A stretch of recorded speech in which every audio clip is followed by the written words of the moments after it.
The new Android 14 now comes with a feature that allows you to auto-translate your email from a foreign language to the language of your choice.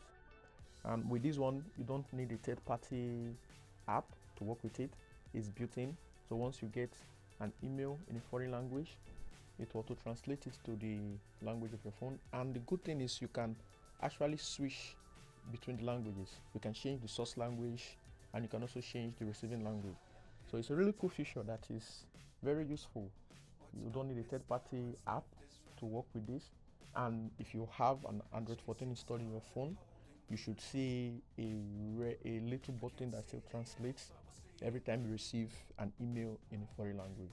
Pretty cool feature if you ask me. So tell me what you think about this feature. Do you think you'll be using it very often? Don't forget to hit the subscribe button and give a like to the video. See you in the next one.